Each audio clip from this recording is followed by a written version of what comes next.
Tonight on Gray Flannel Suits, we talked to Joe Melton of Cofix distributor, musical talent DJ Iron Lion and Joe MeltDown, and I'm your host, Daniel Sammons. This episode is brought to you by Cofix. Find it in drugstores near you.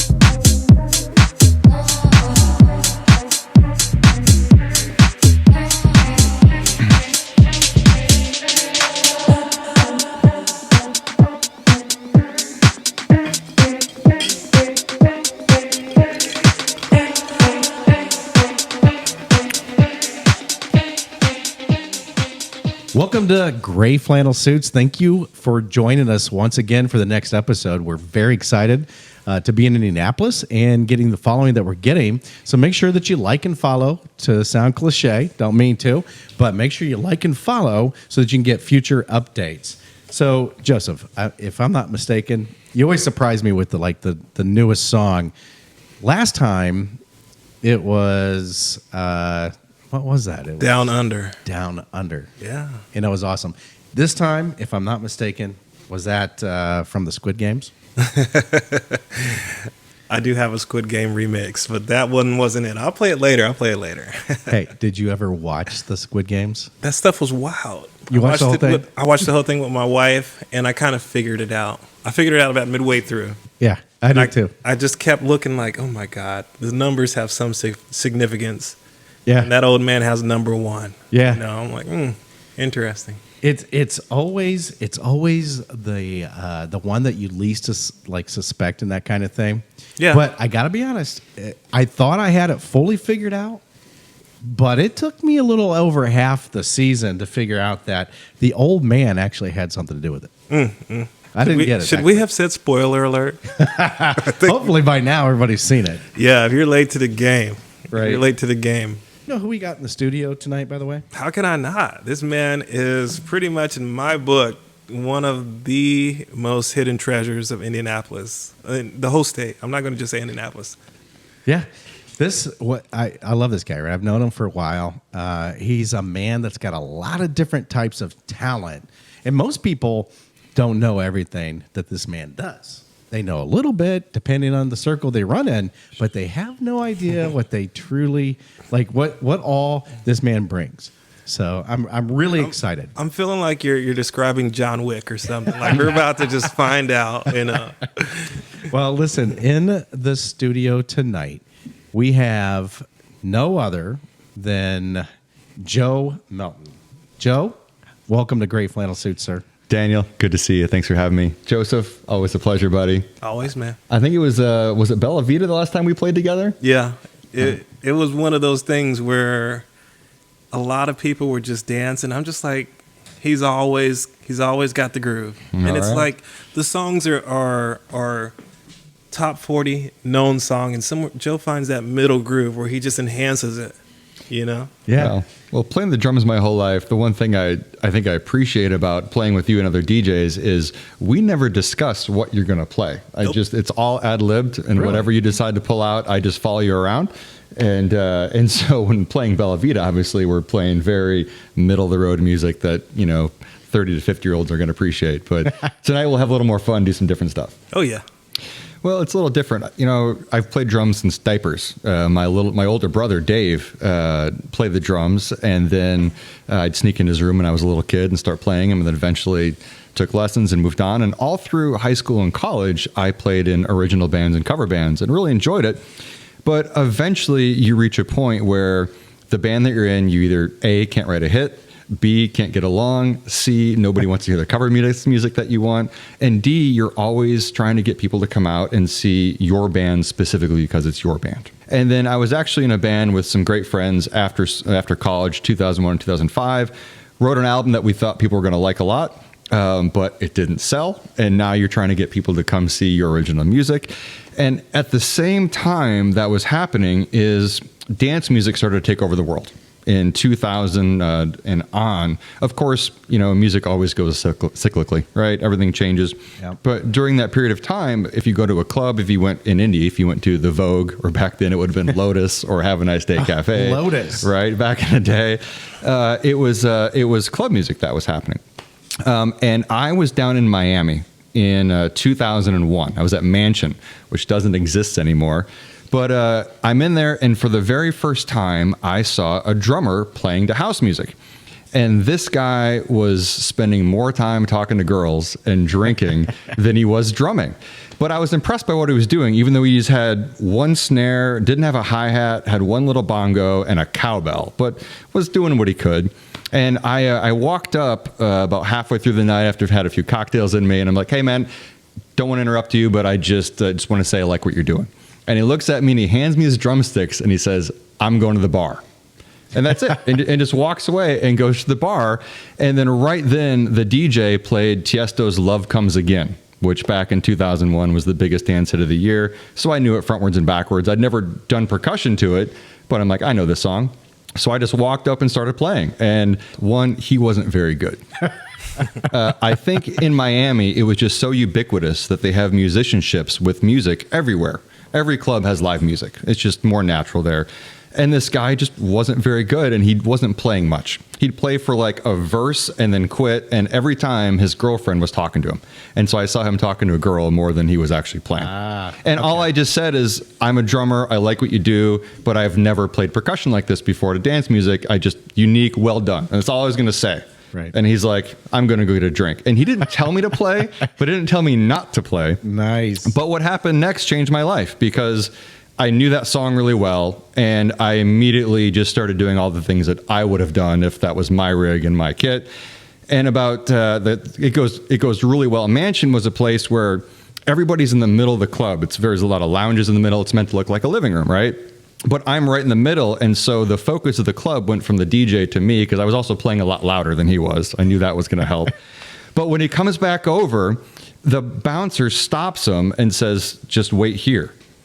And I saw that out of the corner of my eye. I'm like, all right, I'll just keep playing. And next song came, and the drummer just sat there drinking his drink, just watching me. And finally, I'm like, okay, I'm going to take a break. And the bouncer walks over with the manager and says, he's done for the night. You can finish up. Oh, man. And the guy looks at me and he says, I'll never forget it. He goes, I've already been paid. I'm going to go have a good time. You enjoy. Just don't break my drums. And so I played the rest of the night. And I'm like, you know what? This was as much fun as I may have ever had playing, because it was all ad lib. And you're by yourself. You're not in a band. And you're just having to improvise with whatever the DJ plays. And DJs, as Joseph knows, don't always transition equally and the same way, and you've got to add energy over the builds, and you got to play soft and play loud. And he's playing everything from Latin music to hard house to hip hop. And also, I only had 3 little drums that guy had to play on. And so I left that, though, thinking this is something I want to do more of. And then I get back to Indy, and that summer, here's 2 old names that people our age will remember, is Charlie Stonich. Oh, yeah. And Marcus Schrenker. The guy who tried to fake his death, taking his plane. Wait, you knew him? Well, I played his birthday party on Charlie Stonich's recommendation. So he's having a birthday party. He's got a huge house on Geist Cove. Yep. And Charlie calls me. He's like, he's throwing money around to entertainers for his wife at the time. He's like, you should come and drum. And this DJ Kenny Sutton is going to be DJing that night. So I show up with 2 little bongos, say hi to Kenny, and I'm like, I'm just going to make this up as I go. And we had a blast. And then that next week, Kenny introduced me to Jason Jenkins, who owned the club Subterra at the time. Yep. And then Subterra became a bi-monthly residency for me. And then playing at Subterra led to playing at Orange Art and Music Festival, that Adam and Ryan used to put on, was such a great thing for our city. It was. And then playing Orange led to residencies at the Vogue and Talbot Street and the other dance clubs. And then that led to regional and national gigs. And from 2001 to about 2013, I had a really good time playing a whole lot of music on the weekends. Dude, that sounds like a blast. And I'm gonna tell you right now, everything that he's saying, he's underrepresenting. He's underrepresenting because when this man, I can't remember what I've seen. It was always just like, hey, just grab your girl, enjoy yourself, and let the music take you to another level. Well, that's what I think is maybe most interesting is when I'm playing, because I'm just ad-libbing, there's nothing I'm trying to focus or concentrate on. I'm just enjoying the moment and just playing. So I'm just watching people the whole time. I'm just watching the crowd. And what I've always noticed is the people that are at the club or the event that normally wouldn't be dancing, basically the older white guys, right, that are normally on the wall just hanging out, they're the ones that are jamming and like air drumming and having a blast with it. It's just something about having a live tribal element that just makes your heart move a little different. And it's also just, it's the added layer on top of the music that you expect and know. In the same way that when you hear a remix of a song that you like, you're like, oh, that was different. I like that a lot. Just adding the drums to it a little bit is really helpful. He's given more dopamine hits. Their brains are like, oh, what's he going to do? Oh, he did it. Oh my God. I didn't do that. I didn't expect him to do that, but I love it. Yeah. So, and I think it almost brings, for me, the first time I watched you play, and you probably don't remember the first time we met, but I do. Tell me this story. I want to see what this is. It's not a long story, but it was, it's kind of funny. So Sean Kirker introduced us, and we were at Midtown. Remember Midtown? Oh, sure. Yeah. And they used to have a pretty good nightclub scene. Yep. Yeah. And I can't remember who all DJ'd there, but you were there, and Kirker says, hey, this is Joe. He plays drums. And I go, oh, I play guitar. We should play sometime. And you go, yeah. And that was about the extent of it. This is the thing. Sean knew everybody. Yeah. Everybody. I'm pretty sure when he's the talent, you're being introduced to about 20, 30 people. Oh, yeah. All night long. In my defense, though, normally when I hear somebody say I'm a musician, my first instinct is to say, great, let's talk about it, especially drummers. And that's maybe the most entertaining thing, because every time I play, especially at like corporate events, some guy will come up in the audience and be like, I play drums. Do you mind if I play with you? And I always say, yes, let's do this. Because especially if their company has paid me to be playing and performing, they love it when they see their own employees there ad-libbing and stuff too. But what always happens is one of two things. If the guy is an experienced, good drummer, he often starts playing and he's like, well, this is dance music I've never played to before. And this is a drum rig, which is not a sit-down drum set. And then you also have to keep the beat with the music. And normally they're used to playing with other musicians and they're playing a drum set, and they usually struggle a little bit.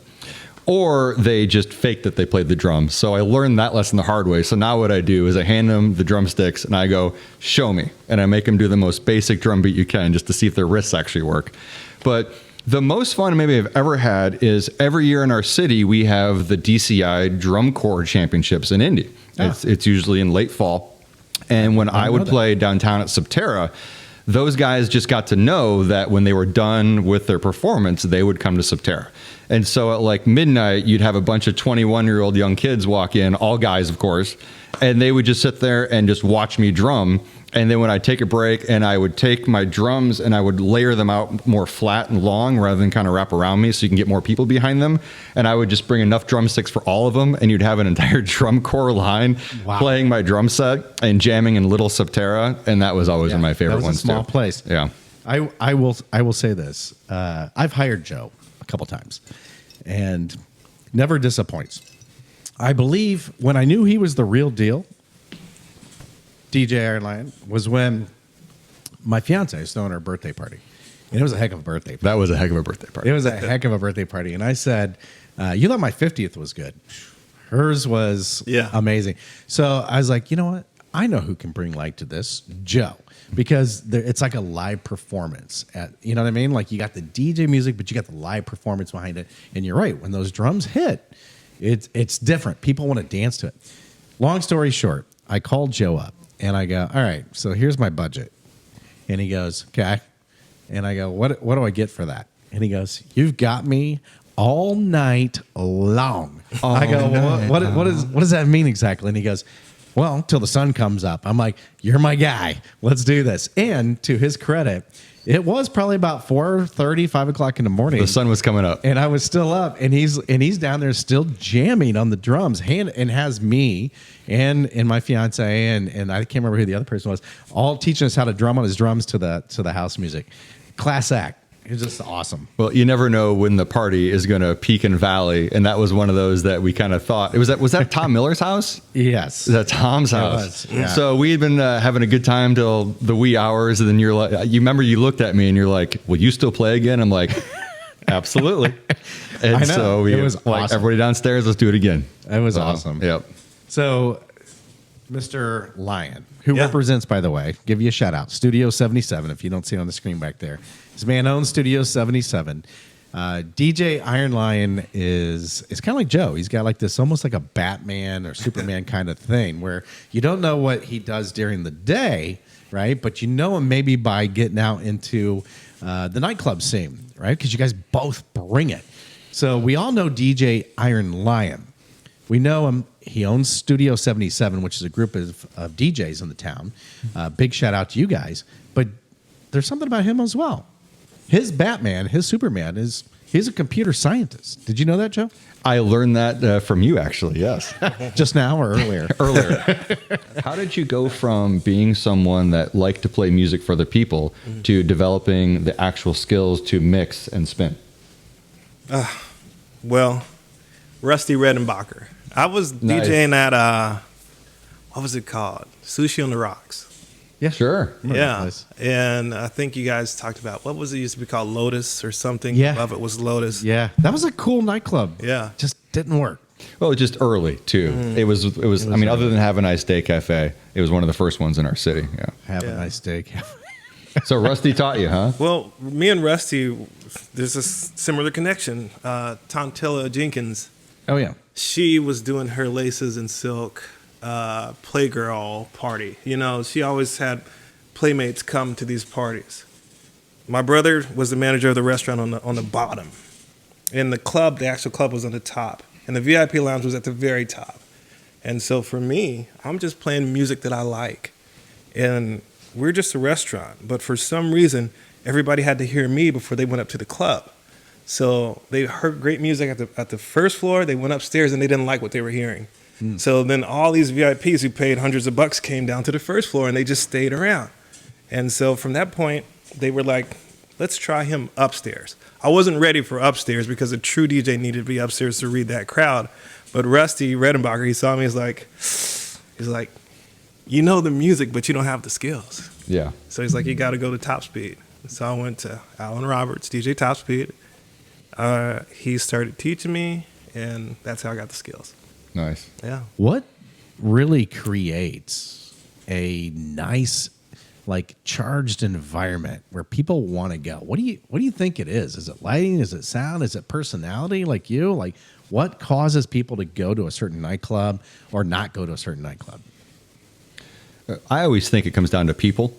I think most people go to restaurants and bars and places where they know people that work there. They know their friends are going to be there. And that's the most important thing, right? Treat people well, take good care of people. And then, of course, the next is the environment. Like, I think what Jason and Tawny have done with Envy Downtown is amazing. Amazing. They clearly took, their 30 years of experience in the club industry and said, what would we want our dream club to look like? And let's create that, and then spend thousands of dollars on the best sound system possible, right? Oh, yeah. And then the last thing is you need to have really good entertainment. You can't have somebody just pressing play or a band just phoning it in. It's clear that you've got to be providing something people want to come see and would pay to see, and not just have, I'm at a club tonight and there's a DJ that's supposed to be entertaining me. Which is one of the things that Envy has done is every Saturday night there's somebody that is not from Indy Right. that is spinning there. And They have a shout out concert series. Yeah, shout out to Uriah for bringing all the talent that he's helped them bring with this Uriah G Promotions as well. Absolutely, dude. Oh, yeah. Yeah. So, Joe, drums. Let's talk about that because I tried to play drums.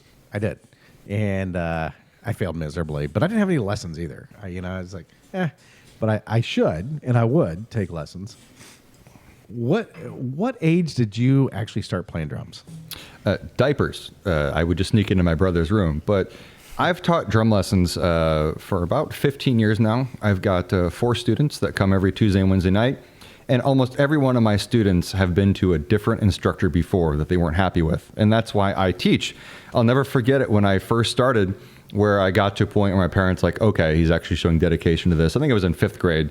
And we picked out somebody to the phone book that we went to. And I show up, and this guy tries to teach me drum calculus in my first drum lesson. He's like, there's an actual calculus. Well, there's 112 drum rudiments that you can all use of different sticking. Wow. You know, the most basic one is right, left, right, left, right? And there's a right, right, left, left, and right, left, right, right, etc. And he's like, we're going to learn all these and get great at these before I let you sit behind a drum set. And so I did that for a few months, but it was just joyless and a whole lot of time on a drum pad. And then we moved from Milwaukee to Indianapolis when I was 14 years old, and I had to get a new drum instructor. And I walk into that one for the first time. He goes, what's your favorite song? Let's learn that and start with there, right? But what it comes down to is I think drums are the easiest instrument to learn to play the basics and the hardest instrument maybe to master. Yeah, and that makes sense. And I'm never going to master it, and very few people have. But when I get a drum student, the first thing I tell their parents is they're going to be playing a drum beat in the first half hour that I have a lesson with them. I'm going to spend 15 minutes giving the basics on a drum pad, and then we're going to spend the next 15 minutes behind my drum set learning a basic drum beat. And they're going to leave here saying, I can't wait to play the next drum beat when I go back there. And like most of my kids start, I've got a handful that have started at 5, 6 years old. Some start at 12, 13. Doesn't really matter when you start. But anybody that's interested in learning to play the drums, all you have to do is really 3 simple things. I don't know if the camera can see my sticks here, my hands. Maybe a little here. You know what? I got the cameraman right here. Go ahead. I'll show you the easiest thing in the world, right? So the simplicity of learning to play the drums is, of course, all you have to do is 3 things. First and foremost is when you start playing for the first time, play the sticks together like this. That keeps you from playing, way off like this. So all you do is start slow with both sticks together and then go faster like a sprint and then slow down over and over and over again. Just like that. And then you're doing this together so that you're not accidentally playing like this, right? And then once you do that, then you start doing 1 stick at a time, down to sprints. It's just like working a muscle. All you do over and over and over again. And then eventually you need to learn to do a drum roll. And all a drum roll is bouncing the stick instead of stroking it. Right? But all I'm doing is the same thing as this. I'm not changing. I'm just bouncing it, right? And then a drum beat is super simple. Every drum beat, for the most part, is in 2/4. Boom, ga, boom, ga. So all you got to do is learn that for your hands. You just hit the snare drum on count 3. So you go 1, 2, together, 4. 1, 2, together, 4. And then as you do that faster and faster, it doesn't change. I'm still playing the same thing. And my foot can play whatever beat I want. It doesn't matter as long as I keep this going, right? So if I teach a 5-year-old those basic things in a half hour, when the time is over, they're like, I can play a drum beat. I can start to listen to songs that I like and be like, this is something that I'd like to learn to play. And then you just have to inspire it. It's with anything. If you're only learning something to learn it and not learning it for the enjoyment, you're not going to appreciate it and you're not going to work hard at it. And I've always found that no matter what you do for a career or no matter what you do in life, you need to stimulate both the right and left brain. You can't just be an analytical person. You can't just be a creative person. You have to do both. And for Joseph and I mean, he's a computer science guy, and I'm in sales, and so we both have analytical work that we have to do every day. But when we put that aside and we get the music out, that's how we fulfill the creative side of our brain. And I just feel like if you don't have a hobby, and I can't sing, I can't draw, I can't paint, I can't sculpt, I can't do any art form. And frankly, there's a million better drummers than I am. But I have found a way to inspire myself and to feel creative doing music. And when I do that, it refreshes me for the analytical parts of my life that I have to do every day. Dude, that is awesome. First of all, hats off to you, man. Like I've heard you drum. You're amazing. What about the drummers that can sing while they drum? That blows me away that they can literally keep a melody in their head and sing it and still be playing the beat for the whole band. That blows me like extra talented. or add a factor where like Carter Beauford of Dave Matthews Band will chew gum. I have tried to chew gum and drum and sing at the same time, and it is impossible. And so, and also, of course, you got to have a great voice, but you have to, and it's the same thing for great guitar players that are singer-songwriters. Being able to have complete dexterity, to have your hands do one thing and have your voice and your mouth do another thing is very hard. And yeah, so there's, other than Don Henley of the Eagles, and the guy who sings That's What I Like About You, whatever band that was, those are the only two. Listen, when we come back, we're going to take a quick break, okay, and check out one of our sponsors. But when we come back, I would absolutely love to hear you two play together. Is that possible? Yeah, sure. Very possible. Very possible. All right. Well, when we come right back, stay tuned. We're going to hear them jam out together, and I can't be more excited. At Salmon Strategies, we use the science and psychology of the sales process to teach reps how to close every prospect they talk to. We offer online prepackaged courses complete with tests and certifications, as well customized training and coaching for individuals and organizations. For your free consultation, visit salmonssales.com. Salmon Strategies, we make closers. Welcome back to Gray Flannel Suits. It is my great pleasure that I get to get two of Indy's finest together for one night and for your pleasure. And I'm talking about DJ Iron Lion and this man right here, Joe Melton. Take it away, boys.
That's enough.